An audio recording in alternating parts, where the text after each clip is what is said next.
সামনেই বাঙালির শ্রেষ্ঠ উৎসব শারদীয়া দুর্গাপূজা। বুধবার যার কাউন্টডাউন শুরু হলো শিল্পের দেবতা বিশ্বকর্মার পুজো আরাধনার মধ্য দিয়ে। প্রতি বছরের মতো এবারও ভাদ্র মাসের সংক্রান্তি তিথিতে দেবশিল্পীর আরাধনায় ব্রতী হন মালদাবাসী। তাই এদিন সকাল থেকেই বাঙালির গৃহাঙ্গনের পাশাপাশি শিল্প কলকারখানা, বিভিন্ন ব্যবসায়িক প্রতিষ্ঠানে দেবশিল্পীর পুজো পাঠের ছবি নজরে আসে।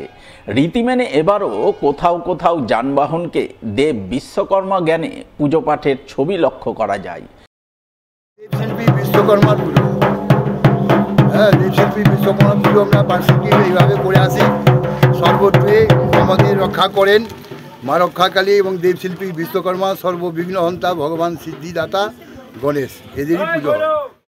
প্রতি বছরের মতো এবারও মালদা শহরের রথবাড়ি কমার্শিয়াল মার্কেটের ত্রিতলে অবস্থিত সবার কেবল দপ্তরে শিল্পের আরাধ্য দেবতা বিশ্বকর্মার পুজোপাঠ অনুষ্ঠিত হয়।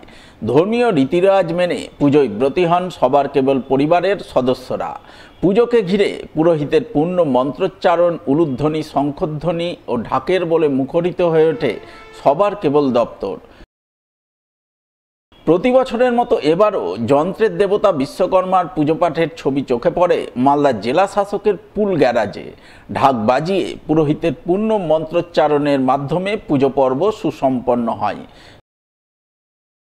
প্রতি বছরের মতো এবারও সাড়ম্বরে বিশ্বকর্মা পুজোর আয়োজন চোখে পড়ে মালদা শহরের ঝলঝলিয়া ডিজেল সেটে। সেখানে রেল কর্মচারীরা জাঁকজমক সহকারে দেবশিল্পীর পুজো আরাধনায় ব্রতী হন। পুজোকে ঘিরে আনন্দ মুখরিত হয়ে ওঠে গোটা ডিজেল সেট এলাকা।